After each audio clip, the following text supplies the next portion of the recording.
waxa waan soo baadhno nin walba inuu xaraabaystaa buu doonaya haddaba burcay xaraabaa ay naga daayeen qof walba haddaad qaadatay dawgaad qaadatay waxa weeye dawgu inaad ilmahaaga qabato haddaad ilmahaaga ka adkaato waxa weeye dawladdan is arki maysaan ciidankan is arki maysaan laakiin inagoo khaldan haddaynu khaladkii khalad ku wadna ka warrama waxaa leeyahay waannu qaadanay khaladkii carruurtayada way gaftay khalad bay ku dhacday raalli kama nihin guddida nabadgelyada ugu horreeya barasaabka gobolku ku xiga taliyaha qaybtu dhammaantood waxaan leenahay raalli naga ahaada in allaalayntii ciidanka bilayska ku dhaawacantayna waxaan leenahay ilaahay hoo boogadhayo in allaalayntii gaadiid ku khasaaroodayna waxa weeye dee dawladdeedan hoos taaganahay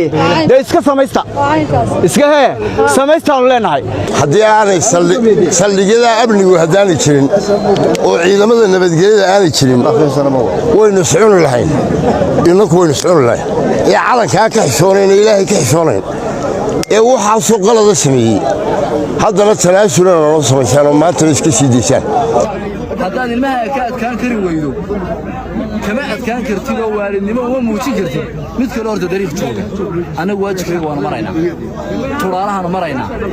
ilaalinta bulshada iyada jilicsan baanu u jilicsanaynaa laakiin aqbali mayno oo maalin walba dhegaysan mayno oo maalin walba intiinan iyo in lamida ka yeeli mayno masaajidku ku jiro way caddahay carruurtaas halka laga qabantay maalin baa la qabantay maalintii 18 May baa la qabantay waxay samaynayeen baa la wada garanayaa ugu dambayn hawshaas dhammaata booliska oo taliyihii qaybtu joogo ayaa culayska ugu badan ku dhaca dhammaan carruurtaa yaryar ee la hayo dhallinyarada ah sawir baa laga wada hayaa berriba waxaad odhan doonto berriba markuu soo galo kaagu waxaad odhan doonto annagu waanu kaydsannay isteeshinadii lagu soo qabatayna waa lagu kaydiyey meel walba waa lagu kaydiyey kayd baa laga hayaa waalidow ilaahay magaaladana haynoo hagaajiyo anigu wax kale oo aan ka rabaa waxa weeye magaalo amniga baa la soo xilsaamay ilaa caasimadii labaad ee dalka burco noqoto meel amniga in hay'adda habeenuhu ay taata gaari hay'ad halka maray 4 milaad baa laga jabiyay berri danyartii maxaa lagu karinayaa kaan iskuulka iska bixin karin maxaa la yaa deeq u siinaya ilaa qof walba wax doonaysa kaliya noolaatee muumadaan isku daba noolayn oo cid kale u imanayn oo xumaan uu ka shaqaynaysa ka wanaagsanina marka dambe uu ka guuraya caasimada iyo iska guuraya gobolada kale uu ka degaya marka intii inuu isku soo isku soo arrinade oo noolaan karaynin waxa weeye ubadka xumaanta haddaan imika la qabanin markuu ninku geedka caleeka goosan karo lama qaban karo ee weynaado oo xumaanta la beero xumaantu ma ka hortag bay u baahan tahay wanaaguna beeris buu u baahan yahay wanaag ka shaqeeya anagu wadkayna wanaag baanu ka rabnaa ciidanka buluuskana la shaqeeya oo maxkamadaha la shaqeeya oo maamulka gobolka la shaqeeya oo hay'adaha dawladda la shaqeeya oo dawladdiina ku xidhan dawladooda beeraya sida geedka loo beeray noqdade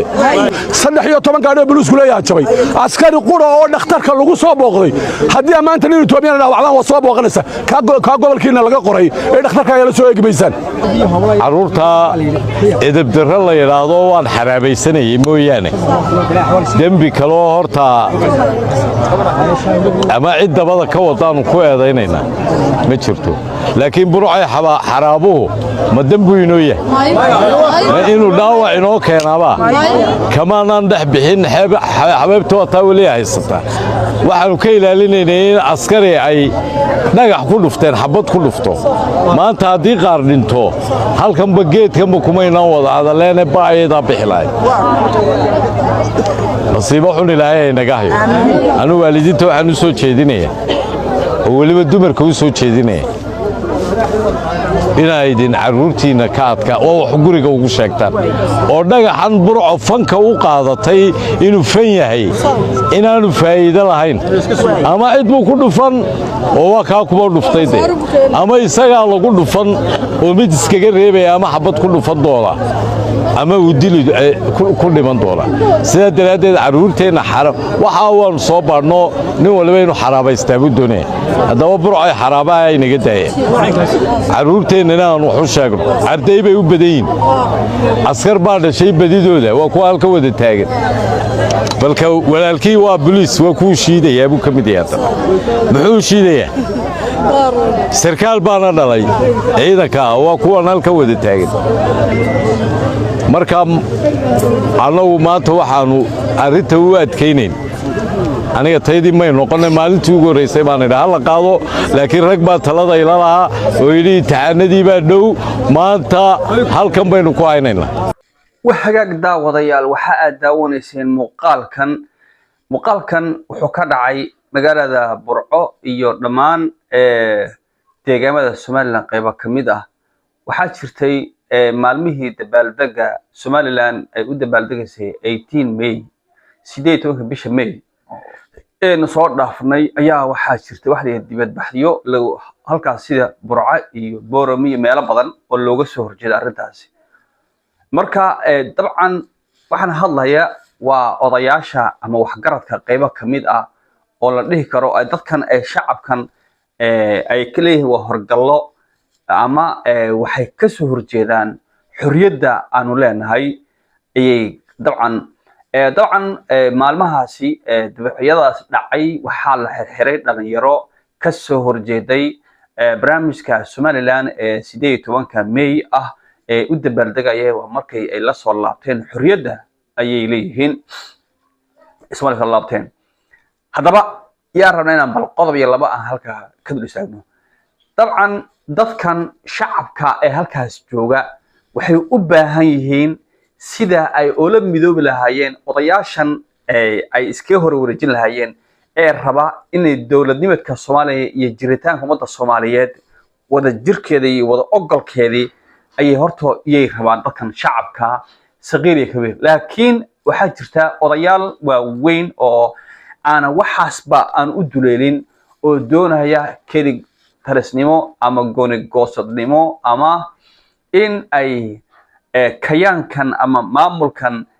cirro uu hogaaminayo halkaasi wadadaas koonfurta qaaday ayay doonayaan marka waxa weeye wax la yiraahdo laba kala bariday kala warla dadkan shacabka da'yarta dhalinyaradu waxa ay doonayaan in dalkoodii Soomaaliya inay ku laabtaan sababtoo ah ma haystaan wax la yiraahdo passport ma haystaan wax la education ama scholarship dibadda ma haystaan health dhammaystiran ama caafimaad dhammaystiran ma haystaan marka saadarteed waxa marka boorba dadka xataa ku dhaawacan waagi hore waxa magaalada Muqdisho ayaa la keenay oo isbitaal la keenay marka dadka shacabka sidaas ay doonayaan xagga kale dadka odayaasha inta laga fiiriya odayga ugu yar waa 70 jir odayaasha markaasi waxa ku quflan wax la nidaam leh SNM ayaa ku quflan saadarteed dadkan islama jaan qaadi karaan dadkan waxay doonayaan dawladooda Soomaaliya doonayaan odayaashan aad aslan qof markuu oday yahayna waa retire dad waxa hogaamiya nin ugu weyn 50 jir iyo 20 jir dadkaas ayaa maskax fresh leh oo ummadda raba in ay jiritaankoodii iyo nabadgelyadoodii iyo horumarkoodii iyo caafimaadkoodii iyo dadnimadkoodii waxay ku xidhan tahay dawladda Soomaaliya dabcan maalkii la ictiraafka nimankan ay la imaadeen ilaa maanta Soomaaliland waxa ka tahay wax la qaylo hadan xataa waxa soo afjarmay koonfurta shaqaqadii ka socotay ee ahayd nimankii dhalinyarada ay hawl halka ka wadeen waxa kala go'ay wixii la xiriirkii halka ay ka soo biyadhaansanayeen dadka ay qulqulhayeen waa jarmay markii dabcan waqooyi bari Soomaaliya ay yagleelantay dawladnimo halka maamul goboleeda ay sameysmatay